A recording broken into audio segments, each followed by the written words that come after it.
Reciba un saludo cordial, doctor Fabricio Paul Gamarra Castillo, nuestro catedrático. El presente trabajo acerca de farmacología de los receptores nucleares va a llevarse a cabo por Bravo Oresio Mar Ángela, Estrella Carvajal Luz Ángela Victoria, Lescano Álvarez Jim Baker, Mateo Surichaki Álvaro Sebastián, Mesa Salcedo Diana Estefan. Los autores están cursando el quinto semestre en la ciudad de Huancayo, Perú. Introducción. Los receptores nucleares, o resumido RNS, son factores de transcripción activados por ligando que van a modular la expresión de diferentes genes. En cuanto a sus miembros y todo eso, se han identificado 48 que van a conformar una superfamilia de receptores nucleares que van a transducir señales. La expresión de estos receptores nucleares es dependiente del tipo de tejido y contexto celular, y la localización subcelular de los receptores nucleares es altamente dinámica y repercute sobre sus funciones como factores transcripcionales. Asimismo, existe un grupo de receptores nucleares denominados huérfanos, debido a que sus ligandos aún no se identifican. Nuestros objetivos: conocer los aspectos importantes con relación a la farmacología de los receptores nucleares, identificar cómo se da la clasificación de la superfamilia de los receptores nucleares y analizar el mecanismo de acción de los receptores nucleares. Muy bien, su estructura. La estructura de los receptores nucleares va a estar conformada por los siguientes dominios: la región A sub B, la región A sobre B, que comprende el primer dominio de activación transcripcional AF1. También tenemos la región C, que presenta el dominio de unión al ADN DVD. La región D, además de contener una secuencia de localización nuclear, va a actuar como una estructura bisagra entre la región C y E, involucrada en cambios conformacionales de los receptores nucleares. La región E, que contiene el dominio de unión al ligando, LBD, y un segundo dominio de función de activación transcripcional, AF2. Algunos receptores nucleares van a presentar una región F, que está relacionada con una modulación de su actividad. La clasificación genealógica. Los receptores nucleares van a estar agrupados en 7 subfamilias, bautizadas como RN1 o NR1 en inglés, que va a ser la subfamilia de receptor de hormonas tiroideas. Incluye al TR, RAR, BDR, PPAR, LXR, etc. Luego encontramos al NR2, que es la subfamilia de RXR, receptor X retinoide, y contiene también a la HNF4, por ejemplo. Pasamos al receptor nuclear número 3, que es la subfamilia de los receptores de estrógenos, incluyendo al ER, AR, GR y entre otros. Pasando al 4, que es la subfamilia menor, engloba la NGFIB o NURR sub 1. La 5, que también es una subfamilia menor, va a englobar a los receptores relacionados con FTZ, F sub 1. Luego la 6, que es una subfamilia con un solo miembro, el cual es el GCNF1. Y por último tenemos al receptor nuclear 0, que es una subfamilia de los receptores sin dominio de unión al ADN. Y es el DAX1 y el SHP. Muy bien. La clasificación según el conocimiento de su ligando. Bueno, los receptores nucleares también se van a clasificar según esto. Y teniendo en cuenta ello, vamos a ver que vamos a encontrar endocrinos, los cuales presentan alta afinidad por hormonas esteroideas, como estrógenos, andrógenos o glucocorticoides. En caso de la ausencia de ligando, se encuentran en el citoplasma unidos a proteínas HSP, La unión del ligando va a condicionar la separación de la HSP, su entrada al núcleo y su dimerización. Muy bien, también encontramos a los adoptados y van a presentar una menor afinidad por sus ligandos. En ausencia de ligandos, se encuentra permanentemente unidos a sus elementos de respuesta del ADN, habitualmente formando heterodímeros con RXR y asociados a correpresores. La llegada del ligando va a provocar un cambio de asociaciones y esto va a separar los correpresores y se reclutan los coactivadores. Y por último encontramos a los huérfanos, los cuales son los receptores para los que aún no se ha identificado su ligando, como los ERR o el SF1.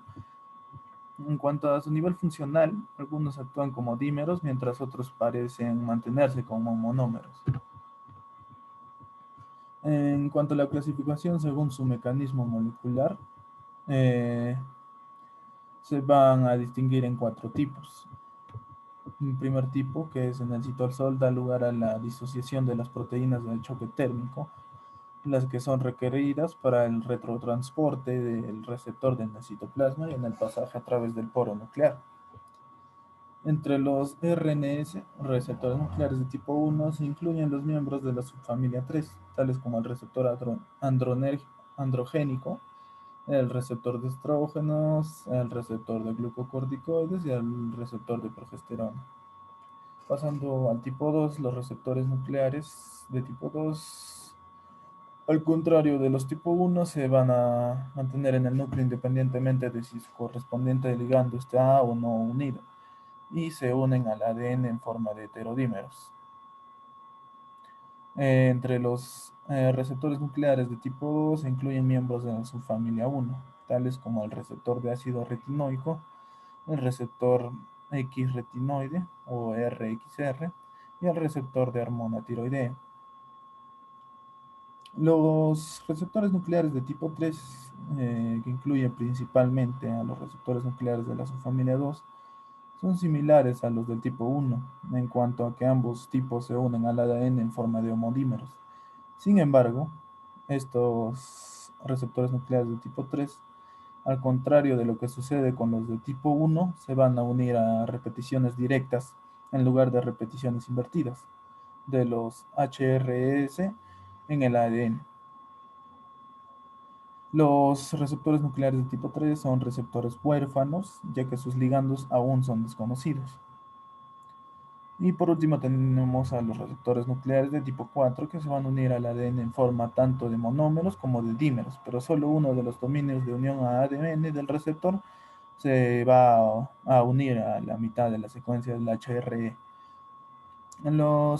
Estos receptores nucleares van a incluir miembros de la mayoría de subfamilias de receptores nucleares. Como podemos ver, ahí vemos unos cuantos ejemplos. En cuanto a la clase 1, vemos al GR, PRR, a la clase 2 al RXR, al HNF4, al TR2, clase 3 vemos TR, RAR, VDR, el PPAR y el PXR. Muy bien, los agonistas de los receptores nucleares. Estos se van a manifestar cuando los ligandos endógenos, tales como las hormonas del tipo de estradiol y la testosterona, se van a unir a sus correspondientes receptores nucleares para activar de algún modo la expresión génica. Y van a ser capaces de bloquear el efecto del agonista estableciendo una competición por el mismo sitio de unión del receptor nuclear.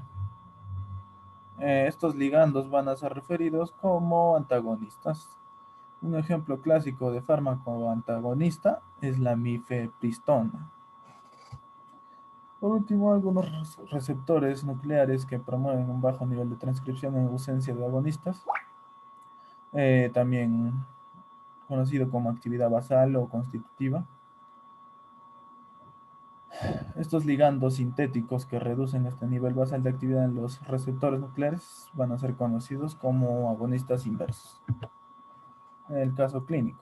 En este caso se va a tratar de un paciente varón de 36 años de edad que va a consultar en el servicio de urgencia por edema, fatiga y disnea de esfuerzos progresiva desde hace 2 semanas.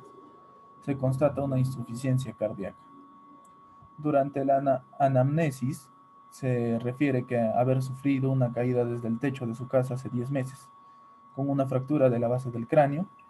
Previo a esta consulta, hace 8 meses, había presentado una dislipidemia con un colesterol total de 383 miligramos por decilitro, un colesterol LDL de 236 miligramos por decilitro, un colesterol HDL de 56 miligramos por decilitro y triglicéridos de 461 miligramos por decilitro. El examen físico se ejecuta a pulso de 80 sobre minutos regulares por minutos, eh, presión arterial de 80 sobre 60 milímetros de mercurio, leve dificultad respiratoria, una distensión venosa yugular, palpitaciones pulmonares en las bases y corazón con tonos apagados. Se determina que el paciente se encontraba en un shock cardiogénico y troponina 1 indetectable, lo que parecía excluir un síndrome coronario agudo. Dada la presencia de una miocardiopatía dilatada de causa no precisada, se consideró apropiado descartar la presencia de una etiología isquémica, motivo por el cual se procedió a efectuar una coronariografía, la que mostró arterias coronarias normales. Discusión. Después de analizar este caso, vemos cuán importante es cuando se enfrenta un paciente con una afección cardíaca considerar la posibilidad de una disfunción tiroidea. Destaca asimismo la reversibilidad potencial de cardiopatías graves con la simple terapia de sustitución endocrinológica apropiada. Al inicio, en casos de hipotiroidismo secundario o terciario, es decir, de origen hipofisiario o hipotalámico, el TSH puede ser normal, confundiendo al clínico y conduciéndolo a descartar esta asociación patológica. Sin embargo, es importante tener en cuenta la miopatía esquelética, sumada al compromiso miocárdico para seguir sospechándolo. Este caso clínico, como también otros aspectos expuestos en este artículo, subrayan la importancia de la anamnesis. Nuestras conclusiones son de que su posición central como principales transductores de las señales mediadas por pequeñas moléculas en la regulación genómica los convierte en una herramienta muy atractiva para comprender los procesos patológicos, el desarrollo racional de fármacos y para el abordaje de nuevas aproximaciones terapéuticas, por lo que son de gran interés para las compañías farmacéuticas más que nada. Los fármacos que tienen como diana los receptores nucleares son hoy en día la segunda categoría más prescrita y en algunos casos el único tratamiento en algunas patologías. Tanto los ligandos agonistas como antagonistas de los receptores nucleares van a poder producir graves efectos secundarios que van a limitar su uso. Y no solamente los ligandos de los receptores hormonales clásicos tienen interés terapéutico. El hecho de que los receptores adoptados desempeñen un papel clave en el desarrollo, la homeostasis y su asociación con diferentes enfermedades. Aún se requiere conocer si existen para todos los receptores nucleares proteínas adaptadoras que puedan facilitar su transporte del núcleo al citoplasma. Esta es nuestra bibliografía y eso es todo. Gracias.